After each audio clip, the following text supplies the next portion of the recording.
Hey friends, it's Carrie. Welcome back to Homestead by the Highway, and I am in the what I call garden cage.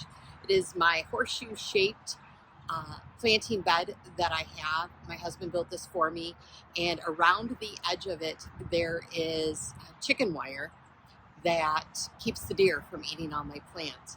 So today we're going to be planting some actual seeds. It is the beginning of March here in Southwest Michigan. We're going to be planting some actual seeds out here in the garden, and I wanted to bring you along for that so that I could have a garden video. As you can see, I am homestead by the highway because I have traffic flowing behind me, literally on the highway. So I apologize for that noise, but come along and we'll get these items planted in the garden. So just a quick scan of the garden here, my garden cage. I did something that I have never done with this before. I've had this for a couple of years now. It is just, like I said, a U-shaped garden bed. It's like raised. And normally I come out here at the end of every year and put cardboard over these, and I didn't do that last year, and I don't know why, but that's okay. I'm going to do some cleanup first and get the extra. We have a walnut tree that is right above this, so all of this stuff here is stuff that has fallen from my walnut tree. So I'm going to get that cleaned up, and I'll actually take it out to the compost. This here is rosemary, and I have a tiny bit still growing here. But last year I covered this with a clear tote, and it went all winter, and I had rosemary all winter long. So I'm going to get that cleaned out, and everything else in there is gone. I'm going to put everything down here in this small section and at this end corner because these two sections get the most sun this time of year. So we'll get these cleaned up and get them all set. All right, so I'm staring into the sun so you don't have to be, and the potting mix that I have is an organic potting mix. I'm just going to throw that up on top. I'm going to break up some of the soil. It is to the point to where it's workable, and then we're just going to put the seeds in, and I'll walk you through that. But right now, let's clean it up.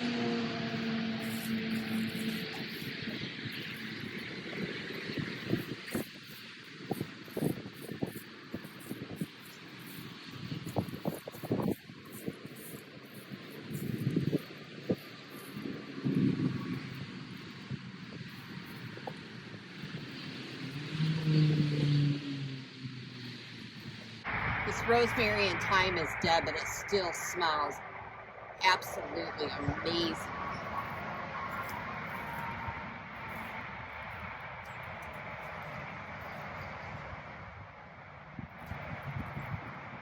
Actually thinking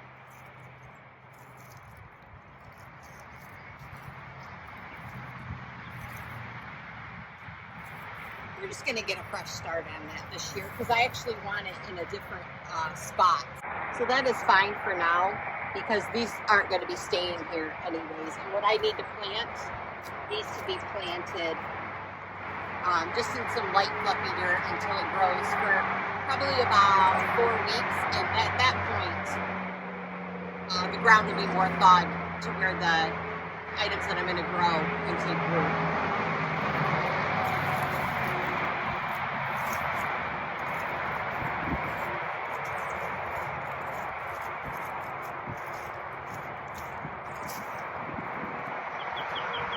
And I'm not cleaning this out perfect on purpose. This other stuff that's in here, it'll break down and it'll just help to feed the soil. This piece that you see here is just along the front of this for the slats and the boards. I didn't want dirt to start coming through the slats if they start to change as they get wet, freeze, and then dry. So this is just up along the front of this to keep the dirt in there and not up here. This is just the rest of an organic potting mix that I used last year. I'm just going to dump that on this on top to give it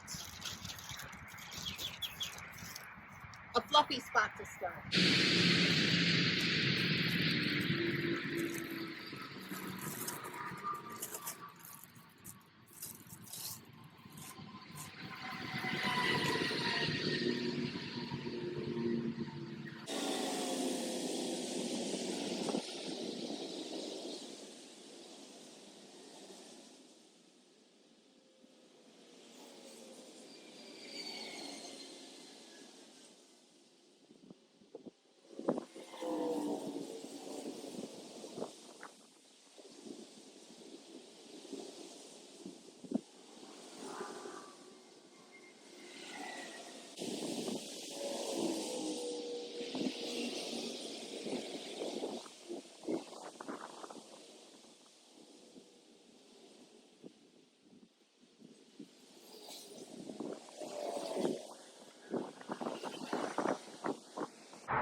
Okay, friends, so let's talk about what we are going to plant into the cage versus what we're going to plant in the Stecky planter.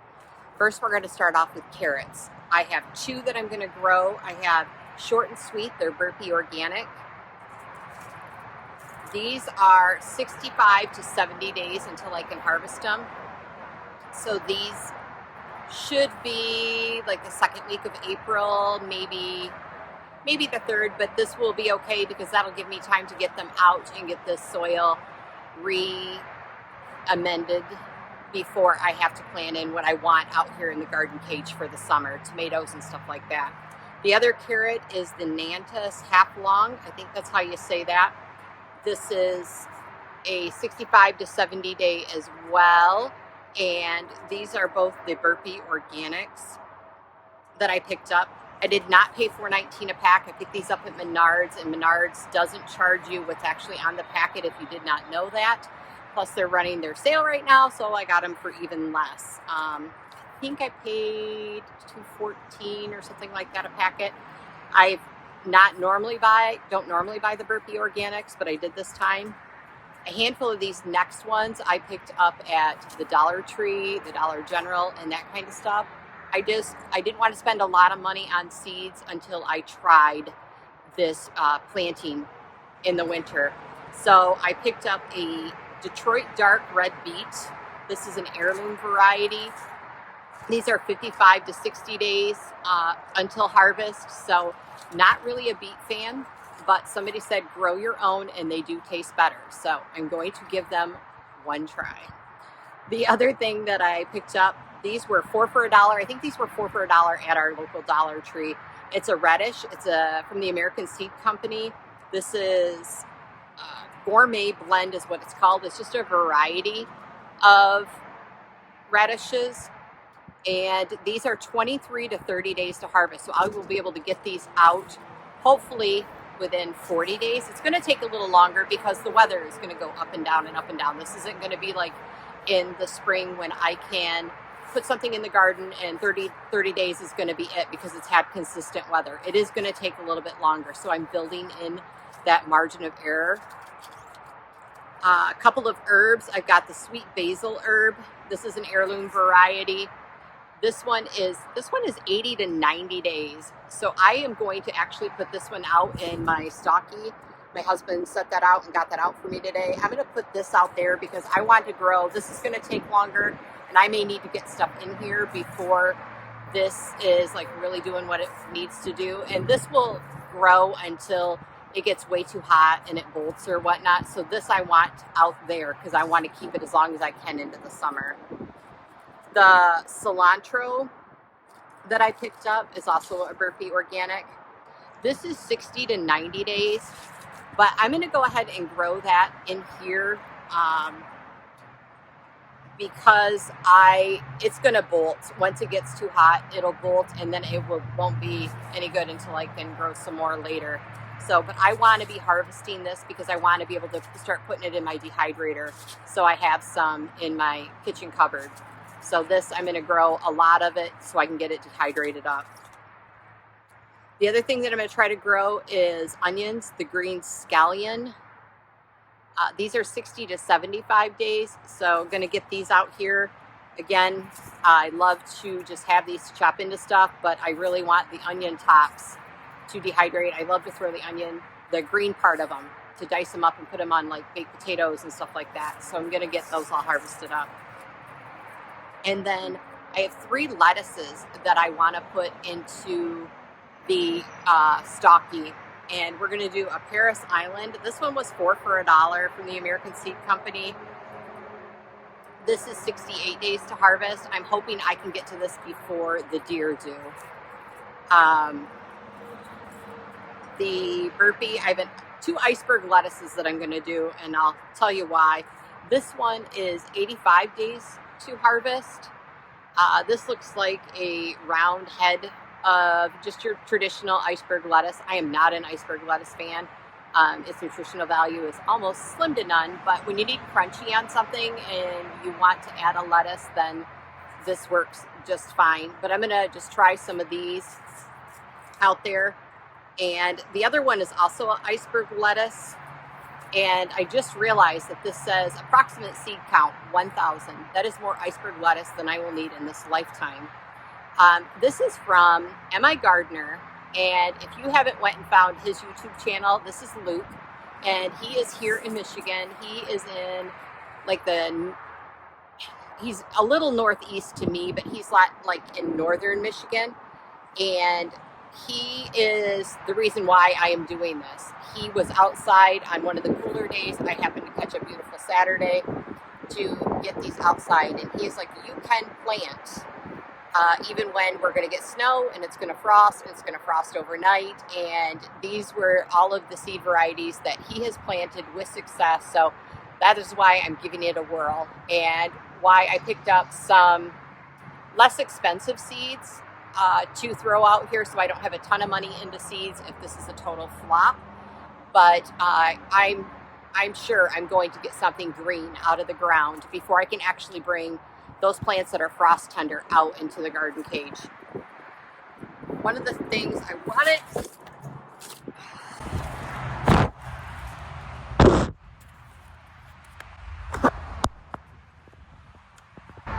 Alright, so it's a little windy out occasionally, and it just took my camera over, which is also my phone.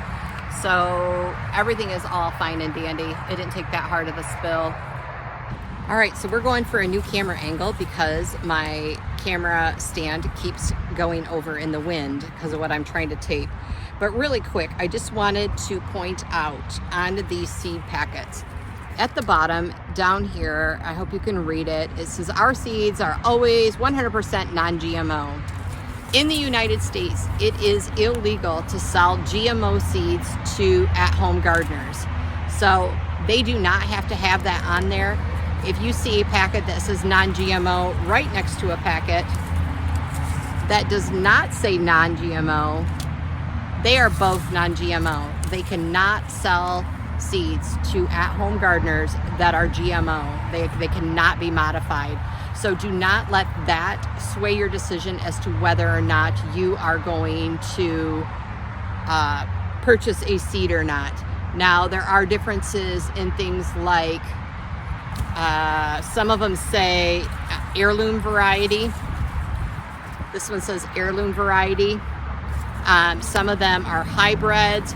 That's stuff you need to start looking at, but non-GMO in regards to seeds, all seeds sold to you and me as the home gardener have to be non-GMO. So I think it's time we get these seeds in the ground quick, because otherwise they're not going to stay where they're planted, because this wind is picking up. We're in for a wind advisory, it said, so let's get this done. All right, since my cilantro is going to be the one that I leave out here for the summer, I am going to go ahead and put that right up against this area here. That way it won't be in the way as I bring the other plants out. So cilantro seeds. So this is the cilantro. And these are the seeds for it. These I'm not even gonna push them into the ground. If you bury seeds too deep, they won't be able to have enough energy to break through the top. So let's see here.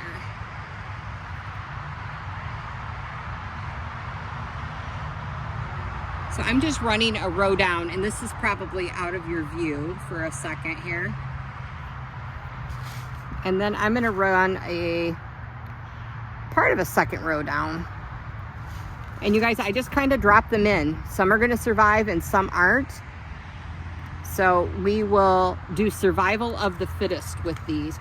I probably put probably 25 seeds down. So that should get me through. The next thing that I'm gonna do right up against here, coming off the cilantro, and I'll show you these seeds as well, is going to be those green onions. I'm trying to think of how long are they going to be out here and how tall are they going to be in height. And I highly recommend, if you bring a bunch of seed packets out into the garden, to bring a letter opener or a pair of scissors to get these open. So I will show you these. So with these here, the cilantro, each seed is gonna give me like a plant. With these here, each seed is only gonna give me one green onion. So I need quite a few of these to have a good supply of green onion. I'm not going to plant a lot though, because in a few weeks I will plant some more, and that way they're not all coming out at the same time. And this does not say how many seeds there are in it. It's by weight, and it says 250 grams. So I'll spread these out, and then I'll count them later in a still picture. Not really. So we're just gonna drop these down the line.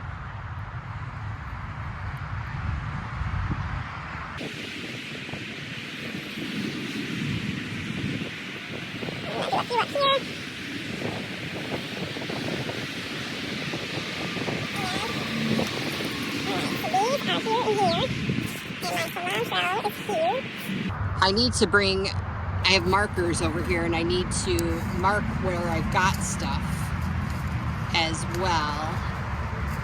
All right, so next I'm going to finish out this row with beets. Like I said, I don't know if I'm a beet fan, so I don't want to plant a lot until I try them. I really wanted to get some gold beets, and I didn't see any, so I will have to keep checking for some gold beets, because I think those would be a little bit more mild than these. But everybody who pickles beets on the channels that I watch love these Detroit dark red. These are like so well known. But these are what the beet seeds look like. Kind of looks like a kidney stone if you've ever had one. Just saying.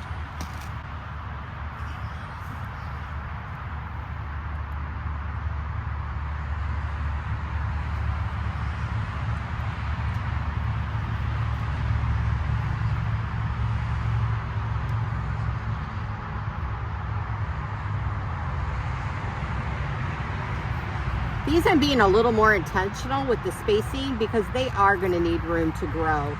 So we'll kind of see what happens. Like I said, I'm not going to put a bunch of those in until I find out whether or not I like them. And if you find you have a seed that it's not something, don't grow things that you don't like. Like just because it looks pretty in the garden and whatnot, don't use up your garden space to grow things you don't like. It's just not worth it. But if you find that you have seeds that grow, but it's not something you'll grow again, find a seed swap in your area. Lots of areas have seed swaps, so you can share your seeds with other people who do like them. I know a lot of people do like these dark beets, so I would send them to a seed swap happily if I end up and find that I can't eat them. All right, so there is that one. And next, I'm going to do a whole row of these radishes. This is the gourmet blend, so it's going to be a variety. I did a variety of cherry tomatoes last year.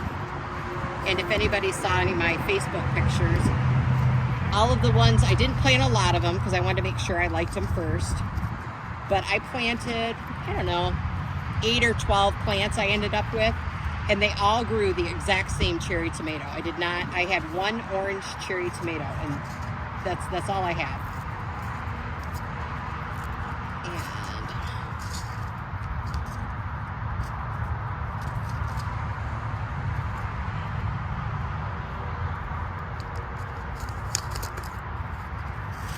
So you can kind of tell these are the reddish, and you can kind of tell that there's a couple different colors in there. I'm sure that means something, I don't know. But we're gonna run these down the next row.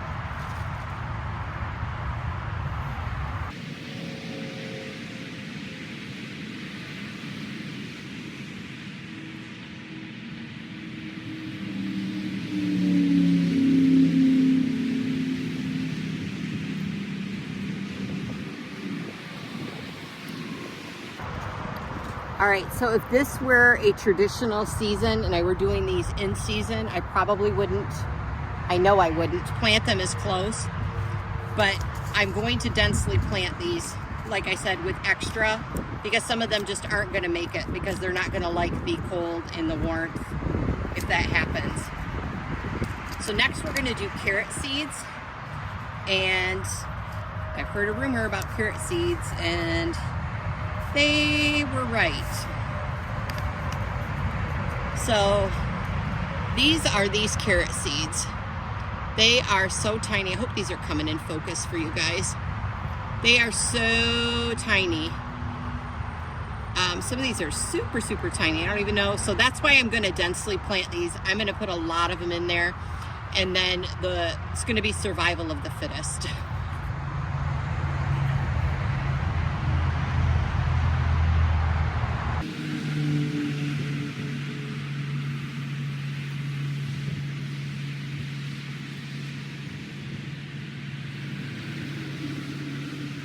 To my friend Mark in Arizona, I hope I planted them heavily enough. So next up, I'm going to do the other carrots. And these are also by weight, not by count. So I don't know what the seed count is, but this is not even like a quarter of the package that I'm about to put in the ground. And there are hundreds and hundreds of seeds. So I'm excited about these. I hope they're yummy, delicious. I just want to have a bunch of fresh to eat. Eventually at the end of the year, I'll do them again in the fall, and I would like to be able to can them up. But for right now, these short and sweet look great. So we're going to get them in the next row.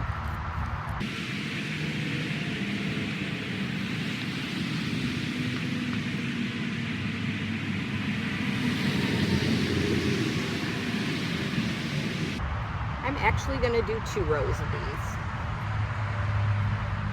If I end up with a ton of carrots, I have friends and family who will happily take some off my hands.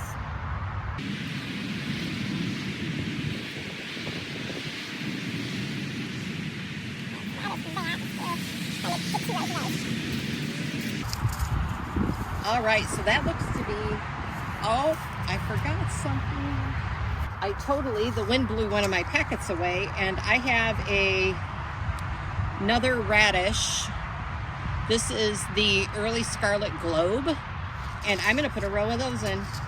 The other thing, I'm looking at the back of this packet, and this one says non-genetically engineered up across the top. Again, non-GMO, they all have to be that way. It's the law here in the US. Until it changes, as of this video date, they weren't allowed to sell them to us. These to me look just like the other ones, but we'll see. So here are these. I'm going to do a row of these.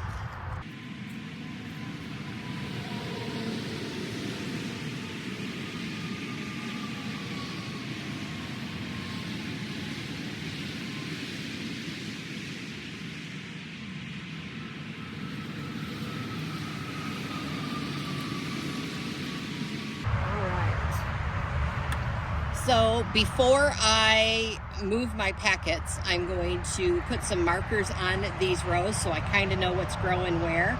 And then we are going to just barely lightly just move a little bit of dirt over the top of these seeds so that they can grow and do their thing.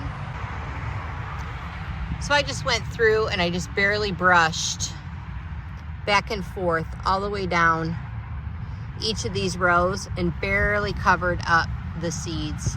I do not want them very deep at all. And sometimes when people plant carrots, they'll actually lay a board or a piece of cardboard over the top. So if the rain falls, it doesn't stir the dirt up too much and miss them. So I may actually go grab a piece of cardboard and lay it over these for a while until they actually germinate and there's a little sprout. And that will allow for them to just stay where they are in case it rains.